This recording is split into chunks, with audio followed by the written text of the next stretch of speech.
নমস্কার, ট্রাইব টিভির পর্দায় আপনাদেরকে স্বাগত। আজকে নজরে দিনভর নিয়ে সঙ্গে রয়েছে আমি অর্পিতা। শুরুতেই যে গুরুত্বপূর্ণ খবরের দিকে চোখ রাখবো। সর্বভারতীয় তৃণমূল কংগ্রেস আর জাতীয় দল নয়, তৃণমূলের জাতীয় রাজনৈতিক দলের মর্যাদা কেড়ে নিল নির্বাচন কমিশন। ফলে 2024 লোকসভা ভোটের আগে সমস্যায় পড়ল এখন শুধু আঞ্চলিক দল হিসেবে থাকা দিদির দল।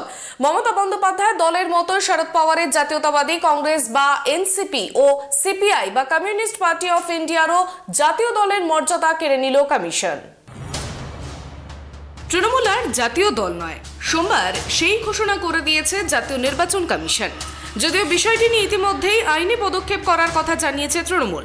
নির্বাচনী আইন অনুযায়ী জাতীয় দল হতে গেলে 3টি শর্তের অন্তত একটি পূরণ করতে হয়। এক লোকসভায় অন্তত 4টি রাজ্য থেকে 6টি ভোট পেতে হবে। 2 লোকসভায় 3টি রাজ্য থেকে অন্তত 11টি আসন জিততে হবে এবং আগের জেতা আসনের অন্তত 4টি পুনরায় জিততে হবে। অন্তত 4টি রাজ্যের দলের তকমা পেতে হবে। এর মধ্যে একটি শর্ত 2016 সালে পূরণ করে দিয়েছিল তৃণমূল। দ্বিতীয়বার বাংলায় ক্ষমতায় আসার পরেই জাতীয় দলের স্বীকৃতি মিলেছিল।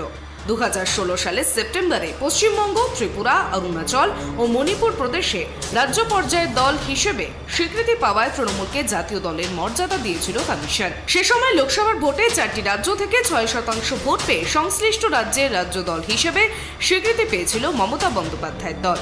কিন্তু বাংলায় শক্তি বাড়াতে পারলেও সেই শর্ত পূরণ হচ্ছে না এখন। ফলে জাতীয় দলের তকমা রইল না।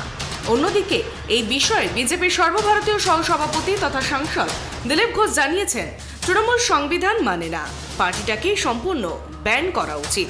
कमीशन ने देश के 3 दलों का राष्ट्रीय स्टेटस खत्म कर दिया है। उसमें सीपीआई, टीएमसी और एनसीपी है। टीएमसी ने पूरा देश में घूम घूम कर बहुत पैसा खर्चा किया अपना राष्ट्रीय स्टेटस को और बरकरार रखने के लिए, लेकिन संभव नहीं हुई है।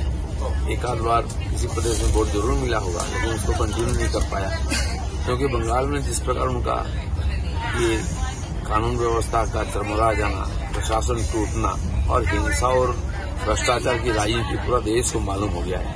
इसलिए कहीं पर उनका और जनाधार नहीं है और धीरे धीरे खिसक रही है। और ये होना ही था, केवल पैसा खर्चा करके जबरदस्ती करके कोई राष्ट्रीय पार्टी नहीं बन सकता है।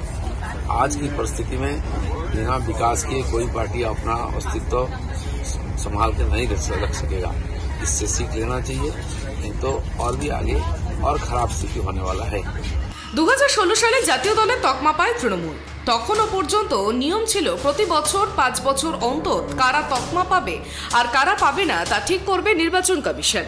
কিন্তু সেই বছরেই জাতীয় নির্বাচন কমিশন ঠিক করে 5 বছর নয়, প্রতি 10 বছর অন্তর এই তালিকা প্রকাশ করা হবে। সেই হিসেবে 2033 সালের আগে কোনো শর্ত পূরণ করতে পারলেও তৃণমূলের জাতীয় দলের তকমা ফেরার কথা নয়। জাতীয় দলের মর্যাদা হারালে কোনো দল কয়েকটি সুবিধে পায় না, ফলে সেগুলি আপাতত মিলবে না তৃণমূলের। তার মধ্যে উল্লেখযোগ্য হলো পশ্চিমবঙ্গ এবং মেঘালয়, এই 2 রাজ্যের বাইরে তৃণমূলকে লড়তে হলে নিজস্ব প্রতীক নাও মিলতে পারে। জাতীয় দলের প্রার্থীরা ভোটে দাঁড়ানোর সময় মনোনয়নে একজন প্রস্তাবক লাগে, সেই সুবিধা হারাবে তৃণমূল। তবে পশ্চিমবঙ্গ এবং মেঘালয়ে রাজ্য দল থাকায় সেখানে সেই সুবিধা মিলবে, অন্য রাজ্যে নয়। ভোটের সময় জাতীয় দলের গোটা দেশেই ভোটার লিস্টে 2টি কপি বিনামূল্যে দেয় নির্বাচন কমিশন।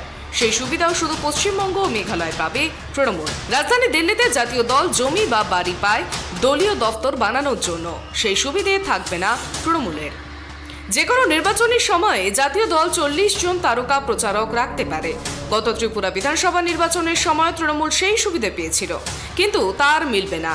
এখন সর্বোচ্চ 20 জন তারকা প্রচারক রাখা যাবে। কোন রাজ্যের নির্বাচন প্রচার করতে গেলে বাংলা থেকে তৃণমূল নেতারা গেলে 40 জনের খরচ দলের হতো, কিন্তু এখন আর সেটা থাকবে না। 20 জনের বেশি কেউ প্রচার করতে গেলে তা যাতায়াত সহ অন্যান্য খরচ সংশ্লিষ্ট প্রার্থী নির্বাচনী খরচের সঙ্গে যুক্ত হবে। জাতীয় দলের ভোট প্রচারের জন্য সরকারি টিভি ও রেডিওতে বিনা খরচের সময় দেওয়া হয় নির্বাচনের সময়, সেই সুবিধাও হারাতে হবে তৃণমূলকে। প্রসঙ্গত 2016 সালে নির্বাচন কমিশনের সিদ্ধান্ত নেয় যে 5-এর পরিবর্তে প্রতি 10 বছর অন্তর জাতীয় দলের নতুন তালিকা প্রকাশ করা হবে। সেই সিদ্ধান্ত ঘোষণা করার সময় এবছর হয় আগস্ট মাসে, আর তৃণমূল জাতীয় দলের তকমা পায় সেপ্টেম্বর মাসে। সেই হিসেবে 2026 সালে পরবর্তী তালিকা প্রকাশ হওয়ার কথা, কিন্তু সেটা 2023 সালের এপ্রিলেই প্রকাশিত হলো। অনেকেই এখন প্রশ্ন তুলছে যে তৃণমূলের নাম কি পরিবর্তন হবে? দলের আসল নাম অল ইন্ডিয়া তৃণমূল কংগ্রেস। নির্বাচন কমিশনের নিয়ম বলছে জাতীয় দলের তকমা থাকা বা না থাকায় নামে কোনো বদল আসে না।